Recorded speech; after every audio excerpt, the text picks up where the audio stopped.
नमस्कार, अपना हिमाचल देख रहे हैं आप। आपके साथ मैं हूं खुशबू पांडे। अपना हिमाचल में तमाम खबरों की बात होगी, लेकिन इससे पहले कि आपको एक बड़ी जानकारी दे दें, ये बड़ी जानकारी सामने आ रही है, बड़ा अपडेट आपके सामने।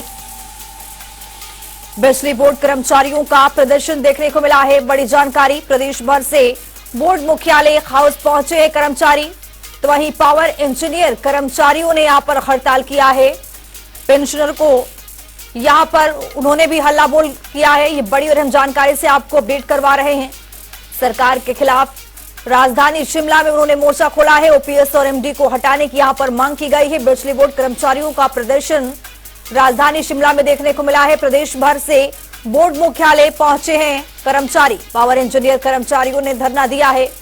ये बड़ी और अहम जानकारी से आपको अपडेट करवा रहे हैं। पेंशनरों का हल्ला बोल देखने को मिला है, तो इस सरकार के खिलाफ जमकर यहां पर मोर्चा खोला है अधिकारियों। ओपीएस और एमडी को हटाने की यहां पर मांग की गई है। सरकार के खिलाफ यहां पर नारेबाजी की गई है, तो कर्मचारियों और पेंशन का हल्ला बोल देखने को मिला है। ऑफ एम्प्लॉयज, इंजीनियर्स और इसमें पेंशन भी शो कर रहे हैं। एक मिलकर के हम कह सकते हैं पूरा विद्युत परिवार, जिसमें आपके लगभग 50,000 फैमिलीज हैं, उनकी ओर से धरना प्रदर्शन किया जा रहा है। और इसके पीछे जो मुख्य कारण है, जो आज 52 साल में बिजली बोर्ड में पहली बार एक ऐसा परंपरा शुरू हुई है जब आपको पहली को आपको तनख्वाह मिली है, उससे लोगों में बड़ा संशय पैदा हो गया कि आने वाले दिनों में जो ढांचा जिससे हमारी सोशल सिक्योरिटी जुड़ी है, हमारी सर्विस कंडीशन जुड़ी है, क्या ढांचा जिंदा रहेगा कि नहीं रहेगा। आज यहाँ पे कुमार हाउस के प्रांगण में हम लाखों हजारों कर्मचारी एकत्रित हुए हैं। इसका मेन मुद्दा है हमारा ओल्ड पेंशन की बहाली और हमारे एमडी साहब को यहाँ से निकाल दिया जाए, हमारे बोर्ड में स्थायी एमडी नियुक्त किया जाए। आज हमारे बोर्ड का स्ट्रक्चर इतना खराब हो चुका है कि आप बयान नहीं कर सकते। आज हमारे पास हम तो अभी बोर्ड को चलाने के लिए अभी हमारे पास तो काफी टाइम है, पर आज हमारे जो पेंशनर्स और जो हमारे पेंशनर्स की विधवाएं आई है, उनको देख के हमें बहुत दुख होता है। तो हमारे साथ राजधानी शिमला से रॉबिन शर्मा हमारे संवाददाता जुड़ चुके हैं। रॉबिन, यहाँ पर जो बिजली बोर्ड के कर्मचारी हैं वो यहाँ पर धरना प्रदर्शन कर रहे हैं, सरकार के खिलाफ उन्होंने मोर्चा खोल दिया है। पूरा मामला क्या है? देखिए खुशबू, हिमाचल प्रदेश की बात करें तो कर्मचारियों का बहुत बड़ा स्टेक है और कर्मचारी जो है सरकारी कर्मचारी वो बड़ी मात्रा में। और हिमाचल प्रदेश की बात करें तो एक बिजली उत्पादक राज्य के रूप में हिमाचल प्रदेश अपने आप को देखता है। और ऐसे में बिजली एक ऐसा बोर्ड है जिसको लेकर खास तौर पर, क्योंकि ये एक बोर्ड है पूरा सरकारी तौर पे नहीं आता, तो ऐसे में जो ओपीएस है वो अभी तक यहाँ बहाल नहीं हुआ है। तो ऐसे में जो है आज हमने जो देखा, तस्वीरें देखी कि हिमाचल प्रदेश जो कुमार हाउस है, बिजली बोर्ड का दफ्तर है, वहां पर हजारों की तादाद में जो है बिजली बोर्ड के कर्मचारी पहुंचे और उन्होंने जो है सरकार यानी कि प्रदेश सरकार के खिलाफ जमकर जो है धरना प्रदर्शन किया। क्योंकि दो मुद्दे खास तौर पर इस दोनों शामिल जो सामने आए, खास तौर पर एक पहला ओपीएस बहाली और दूसरा जो है वर्तमान जो एमडी है उनको हटाए जाने को लेकर। क्योंकि जो वर्तमान एमडी है मीणा जी, उनको हटाने को लेकर बात की जा रही है, क्योंकि उनके पास और भी अन्य विभाग है। ऐसे में बिजली बोर्ड कर्मचारियों का कहना है कि वो जो बिजली बोर्ड पर है वो ध्यान नहीं दे पा रहे हैं, ऐसे में उन्हें हटाया जाए और एक को जो प्रॉपर जो है एमडी है वो बिजली बोर्ड के लिए बिठाया जाए, ताकि जो उनकी जो मांगे हैं, उनके जो मुद्दे हैं उनको सरकार तक पहुंचाया जाए। और जो दो मुद्दे में विशेष तौर पर देखने को मिले, क्योंकि इस बार जो है सबसे बड़ी जो बात निकलकर सामने आई कि काफी समय तक, क्योंकि 6 तारीख को पिछले जो है उन्हें जो है उनका वेतन प्राप्त और पेंशन प्राप्त हुई पहली बार। क्योंकि बिजली बोर्ड कर्मचारियों का कहना है कि 52 साल के इतिहास में पहली बार इतनी देरी उनको पेंशन और वेतन मिलने में हुई।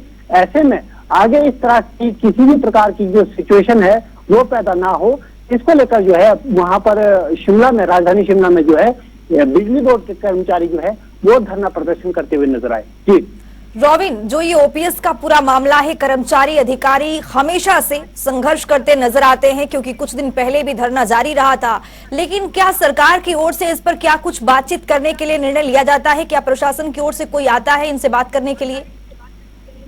देखिए, सबसे बड़ी बात यह है कि हिमाचल प्रदेश सरकार जो कांग्रेस की वर्तमान सरकार है, सुखू सरकार है, उसका सबसे बड़ा वादा जो है वो ओपीएस बहाली का था। ऐसे में सरकार लगातार ये वादा कर रही है, दावा कर रही है कि उनकी ओर से जो है ओपीएस बहाल किया गया है और विभिन्न विभाग के जो कर्मचारी है उनको ओपीएस देना शुरू भी हो गया है। लेकिन कुछ विभाग ऐसे हैं जो निगम है, खासतौर पर HRTC और बिजली बोर्ड, इसको लेकर अभी जो है OPS की लेकर लगातार ये लोग मांग कर रहे हैं कि उन्हें भी जो है अब OPS दिया जाए। और खास तौर पर जिस तरह से इस बार यानी कि महीने के जो आज 10 तारीख है, लेकिन इससे पहले कुछ ही दिन पहले जो है बिजली बोर्ड कर्मचारियों को उनकी पेंशन जो है वो मिली है और जो वेतन है वो मिला है। ऐसे में जो पेंशन और वेतन में देरी हो रही है उसको लेकर जो है बिजली बोर्ड के कर्मचारी अब वो संशय में है कि आने वाले दिनों में क्या उन्हें समय पर वक्त रहते पेंशन और वेतन मिलेगा या नहीं।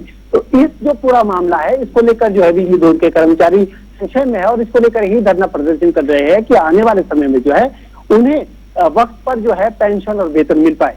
तो तमाम इन चीजों को लेकर जो है बिजली बोर्ड के कर्मचारी हजारों की संख्या में जो है हिमाचल की प्रदेश की राजधानी शिमला पहुंचे और प्रदेश जो सरकार है उसके खिलाफ उन्होंने धरना प्रदर्शन किया ताकि उन्हें वक्त पर जो है पेंशन मिल पाए। और पेंशन खासतौर पर एक विशेष मुद्दा है क्योंकि निगम और बोर्ड जो है ये अभी अछूते रहे हैं OPS से यानी कि ओल्ड पेंशन स्कीम से, क्योंकि विभागों को जो है वो ओल्ड पेंशन स्कीम देने का जो है प्रदेश सरकार ने वादा किया था। अब आने वाले दिनों में क्या इनको भी ओल्ड पेंशन स्कीम के अंतर्गत लाया जाता है ये देखना दिलचस्प होगा और इसी को लेकर जो है बिजली बोर्ड के कर्मचारी धरना प्रदर्शन पर है। जी खुशबू, बहुत शुक्रिया रॉबिन तमाम जानकारी साझा करने के लिए। तो आपको बता दें कि यहाँ पर OPS बहाली को लेकर अधिकारी और जो कर्मचारी हैं सरकार के खिलाफ उन्होंने मोर्चा खोल दिया है। धरना प्रदर्शन नारेबाजी प्रदेश में यहाँ पर की जा रही है।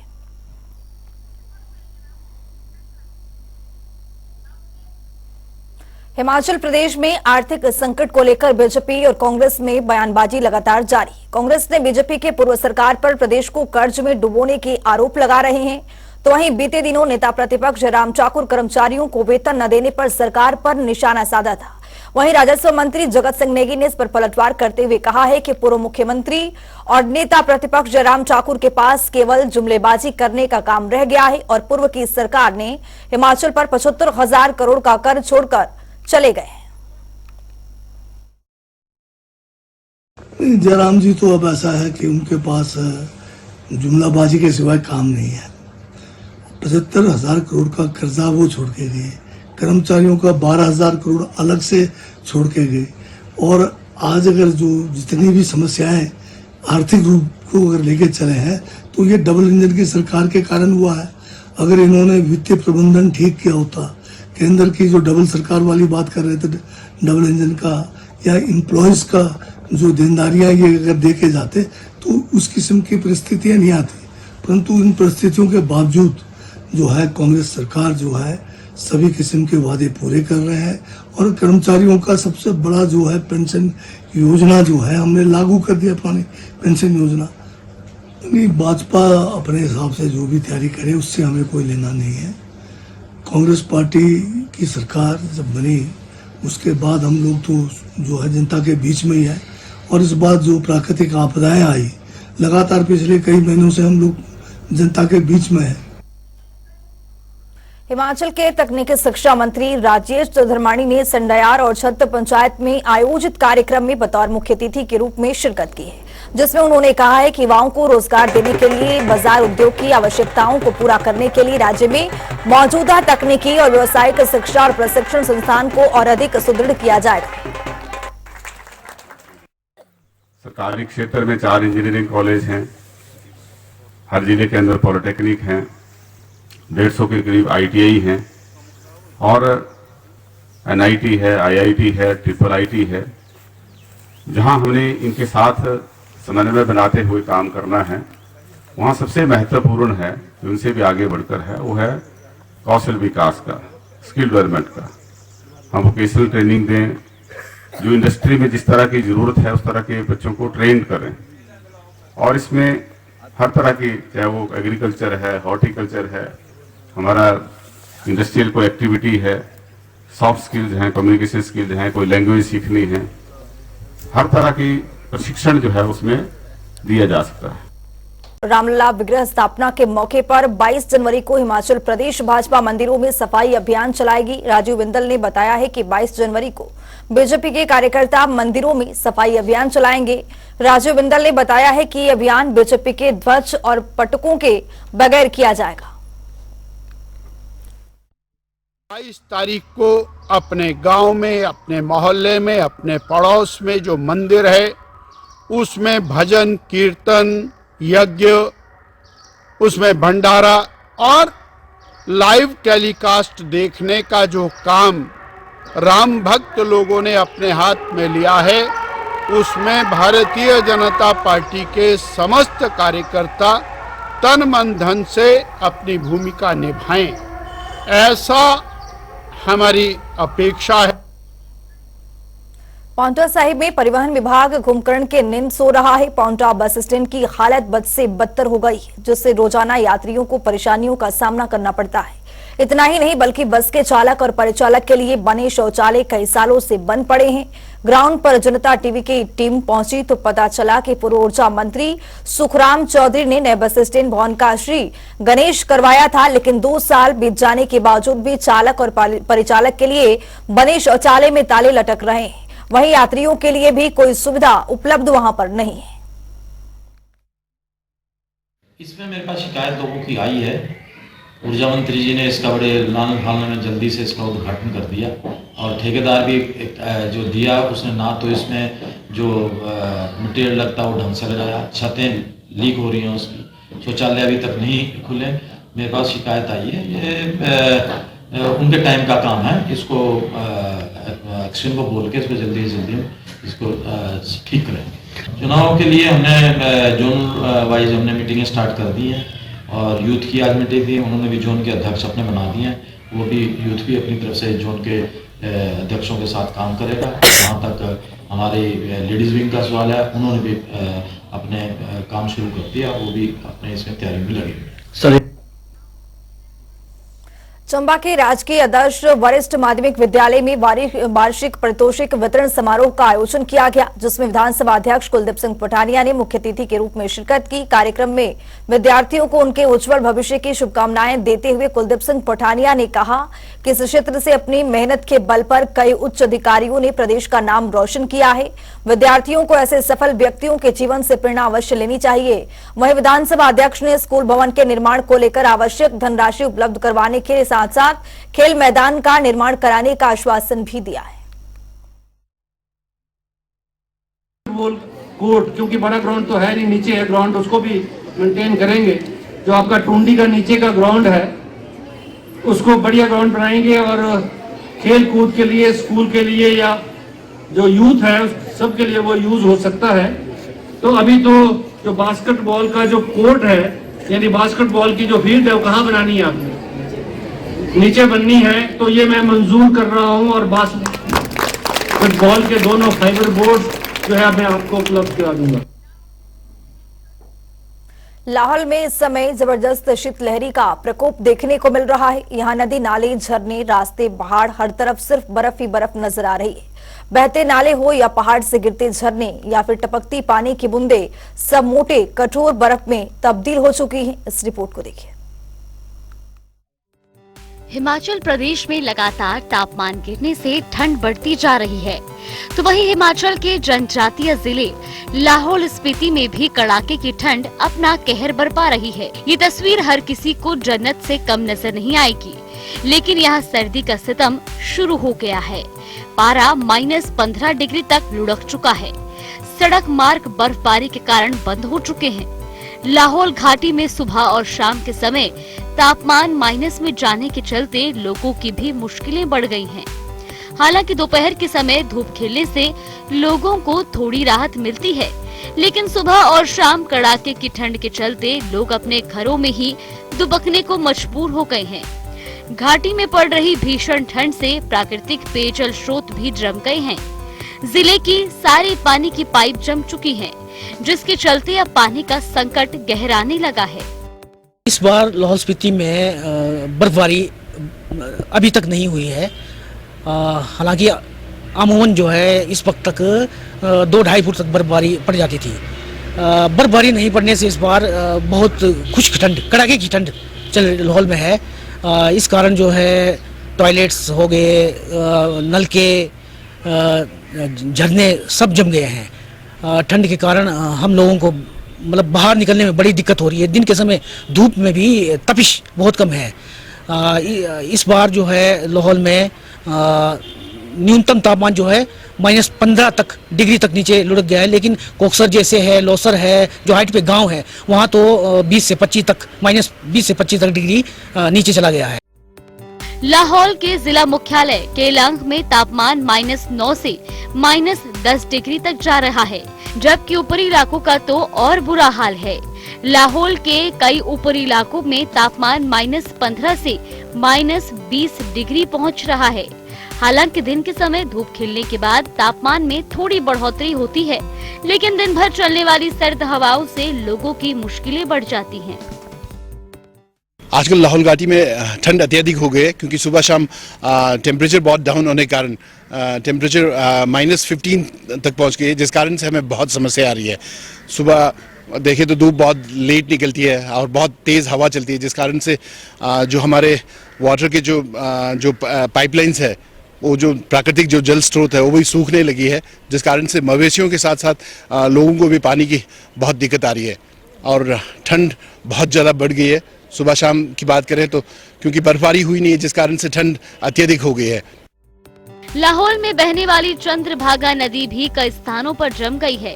इसके अलावा लाहौल में कई छोटे बड़े नाले और झरने भी जम चुके हैं। माइनस तापमान के चलते सड़कों पर पानी जम गया है, जिससे लोग एक जगह से दूसरी जगह भी नहीं जा पा रहे। सारी सड़कें बर्फ से शीशे की तरह जम गई हैं। ऐसे में सड़क पर वाहनों का चलना खतरे से खाली नहीं है। हालांकि अभी लाहौल में बर्फ नहीं पड़ी है और अभी से ही लोगों को काफी परेशानियों का सामना करना पड़ रहा है। बर्फ पड़ने के बाद तो सारी सुविधाएं भी ठप पड़ जाएंगी। कुल्लू से जनता टीवी के लिए मनमिंदर अरोड़ा की रिपोर्ट।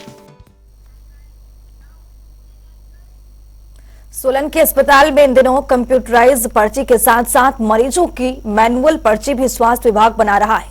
बीते दिनों डीसी सोलन ने क्षेत्रीय अस्पताल का निरीक्षण किया और पाया कि पर्ची काउंटर पर हमेशा की लोगों को भीड़ देखने को मिलती रहती है, जिसके चलते उन्हें सुविधाओं का सामना करना पड़ता है। इस विषय को लेकर डीसी सोलन ने अस्पताल के अधिकारियों को निर्देश दिए हैं कि अस्पताल में अब कंप्यूटराइज्ड पर्चियों के साथ साथ मैनुअल पर्ची भी बनाई जाए, ताकि मरीजों को असुविधा न हो। कहा था कि इस तरह से कोई व्यवस्था को अपने इम्प्रूव करे, क्योंकि मैं देखता हूँ कि काफी लंबी कतारें वहाँ लोगों की लगी रहती है सुबह सुबह, और अगर पर्ची बनाने में ज्यादा समय उनका लग जाता है तो कई बार डॉक्टर्स अवेलेबल नहीं होते, उठ जाते हैं, राउंड पे चले जाते हैं। तो हम कोशिश करेंगे कि किस तरह से इसको और सुव्यवस्थित किया जाए, ताकि लोगों की पर्चियां बिना किसी विलंब के बन सके। राज्य स्तर के जो अधिकारी हैं उनसे मैं बात करूंगा कि इनको कम से कम इमरजेंसी जो सर्विसेज है वो प्रोवाइड करते रहे। जहाँ तक पेमेंट का प्रश्न है, सरकार में कई बार विलंब हो जाता है, पेमेंट तो मिल ही जाती है, कभी ऐसा नहीं होता कि सरकार किसी का पैसा ना दे, तो उसके लिए निर्णय राज्य स्तर से ही होना है। प्रदेश में लगातार आगजनी की घटनाएं सामने आ रही हैं, जिससे लोगों को काफी नुकसान का सामना करना पड़ रहा है। ऐसे ही कई मुद्दों को लेकर प्रदेश वन निगम उपाध्यक्ष केहर सिंह ने जनता टीवी से खास बातचीत की है, सुनिए। जिला में इन दिनों जगह जगह जंगलों में आगजनी की घटना सामने आ रही है, जिसमें लाखों की वन संपदा जलकर राख हो रही है। हालांकि दमकल विभाग व वन विभाग लगातार इस आगजनी पर काबू पाने के लिए लगातार प्रयासरत है। आज हमारे साथ प्रदेश के वन विकास निगम के उपाध्यक्ष केहर सिंह खाची मौजूद है। वो इस बारे में बताएंगे कि क्या सरकार की तैयारियां हैं जो हिमाचल प्रदेश व जनजातीय जिला किन्नौर के जंगलों में आगजनी की घटना देखने को मिल रही है, उन्हें बुझाने के लिए क्या प्रयास कर रहे हैं।